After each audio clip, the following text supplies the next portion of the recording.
विदेशी निवेशकों के नजरिए से अगर आप देखें तो भारतीय शेयर बाजार की शुरुआत अच्छी नहीं रही। पहले ही हफ्ते में 6 जनवरी तक का आंकड़ा है, एफपीआई ने नेट बिकवाली की, वो भी 5,871 करोड़ रुपए की।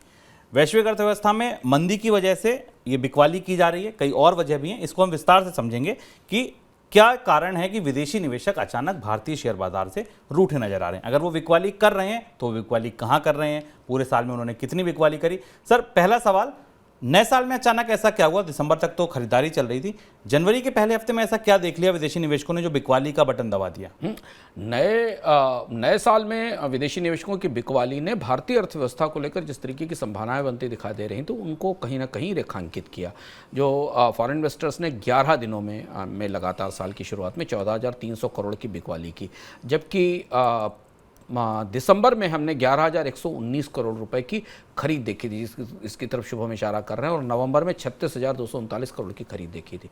दरअसल ये चर्चा होने लगी थी नवंबर के बाद से कि विदेशी निवेशक भारतीय बाजार में वापस लौट रहे हैं, उनका निवेश वापस लौटता दिखाई दे रहा है। लेकिन अचानक इन 11 दिनों में तेज गिरावट आई, तेज बिकवाली आई। हालांकि बाजार ने अपने आप को स्टैंड किया, होल्ड किया है, और जो पिछले साल भी हमने देखा कि भारतीय निवेशकों की बचत है, पर विदेशी निवेशकों का रुख भारतीय बाजार को लेकर बदल रहा है।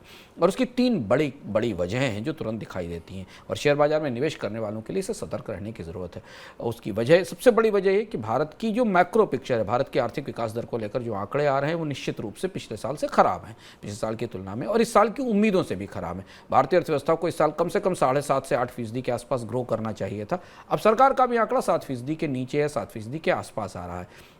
क्योंकि अगले साल को लेकर पहले ही इस बात के आकलन थे कि बेस इफेक्ट खत्म हो जाएगा, भारतीय अर्थव्यवस्था को अगले साल काफ़ी तीखी चढ़ाई चढ़नी पड़ेगी, तो विदेशी निवेशकों को भारत के व्यापक अर्थव्यवस्था की तस्वीर अच्छी नहीं दिख रही है, इसलिए बाजार में हमने उनकी बिकवाली देखी है। अब उनका रुख सिलेक्टिव स्टॉक्स के बेस पर होगा, जो बड़ी कंपनियां और जिन्हें बाजार में अच्छी संभावना दिखाई देगी।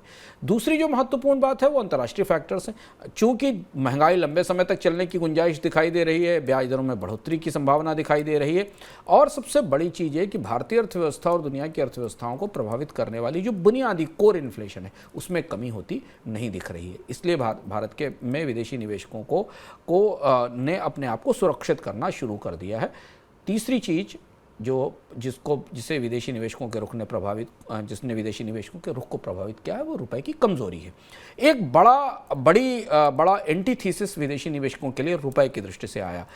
विदेशी निवेशक सितंबर अक्टूबर के बाद ये मान रहे थे, शुभ हम लोग जिनसे चर्चा कर रहे थे उनका मानना था कि डॉलर इंडेक्स अगर कमजोर होता है तो रुपए में मजबूती आती दिखाई देगी, लेकिन वैसा नहीं हुआ। भारतीय रुपया उतना मजबूत नहीं हुआ, डॉलर इंडेक्स जिस स्तर से नीचे गया था, और इसलिए भारत के चालू खाते के घाटे को लेकर भी बाजार में चिंता है। और इन तीनों घटनाओं का रिफ्लेक्शन हमें दिखाई देता है बाजार से विदेशी निवेशकों की बिकवाली के तौर पर। और एक और फैक्टर भी इसमें है जिस पर हम आगे चर्चा करेंगे। सर, पूरे साल की अगर बात करेंगे, पिछला पूरा साल, ये तो चलिए पहला हफ्ते की बात हुई, पिछला पूरा साल भी कुछ बहुत अच्छा नहीं रहा। पिछला पूरा साल विदेशी निवेशकों के लिहाज से अच्छा नहीं रहा। करीब विदेशी निवेशकों ने करीब 1 लाख करोड़ के आसपास 1.21 लाख करोड़ रुपए की बिकवाली 2022 में की, जनवरी से दिसंबर तक कैलेंडर ईयर में, और इसमें भी बहुत बड़ा हिस्सा टेक्नोलॉजी स्टॉक्स में बेचा गया।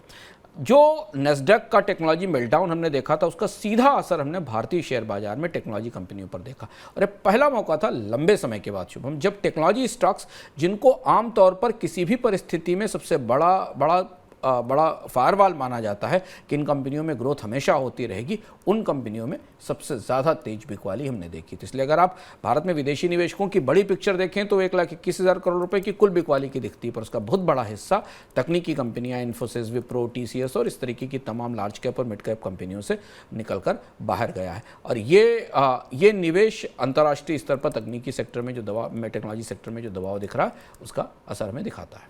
सर, अब 2 बड़ी चीज़ें सामने हैं बाजार के, एक बजट और दूसरा तिमाही नतीजों का सीजन शुरू हो रहा है। तिमाही नतीजे कल से आगाज़ हो जाएगा, पहला बड़ा नतीजा आज ही शाम को TCS का आ जाएगा। क्या लगता है आपको, बाजार को ये कैसी दिशा देंगी दोनों चीज़ें?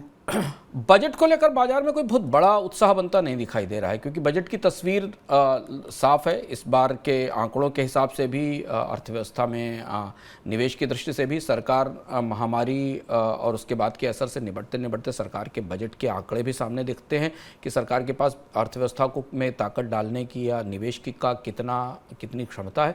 वैसे भी सरकार के खर्च से अर्थव्यवस्था पर बहुत बड़ा असर नहीं पड़ता।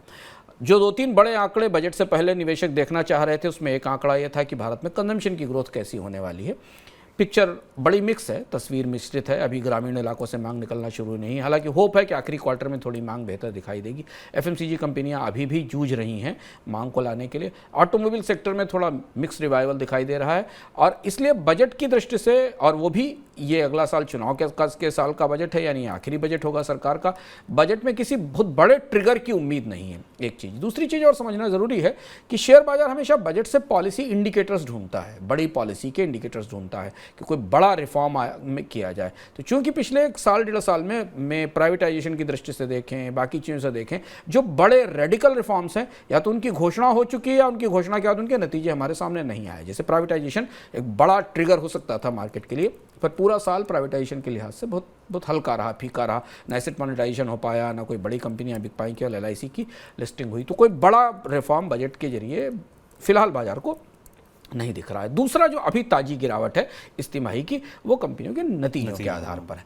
कंपनियों के तिमाही नतीजे शुरू हो चुके हैं। सर शुभम ने आपको बताया कि एक बड़ी कंपनी का नतीजा आज आएगा, जिसके बारे में हम शायद आपसे कल चर्चा करेंगे। लेकिन ये माना जा रहा है कि जो दूसरी तिमाही के नतीजे आ रहे हैं, उनमें जो नॉन फाइनेंशियल कंपनियां हैं, यानी जो बैंकिंग सेक्टर को और फाइनेंशियल कंपनी को निकाल दिया जाए, तो उनकी तीसरे क्वार्टर की अर्निंग में कोई बहुत बड़ी बढ़ोतरी दिखाई देने की उम्मीद नहीं है। ब्रोकरेजेस ये मान रहे हैं कि बैंक्स को छोड़कर, फाइनेंशियल सर्विसेज को छोड़कर 2% के आसपास की बढ़ोतरी बाकी पूरे स्पेस में हमें दिखाई देगी, जो उनके नेट परफॉर्मेंस में या मुनाफों में जो पिछले साल की तुलना में बेहतर नहीं होगी। और इसीलिए बहुत सारे निवेशक, विदेशी निवेशक फिलहाल रिजल्ट से पहले बाजार में सेल ऑफ कर रहे हैं, प्रेशर बना रहे हैं। कंपनियों के नतीजे देखने के बाद स्टॉक्स के आधार पर यह खरीद शायद वापस आ सकती, क्योंकि तीसरी तिमाही के नतीजों के साथ गाइडेंस पे पता चलेगा कि चौथी तिमाही कैसी होने वाली है।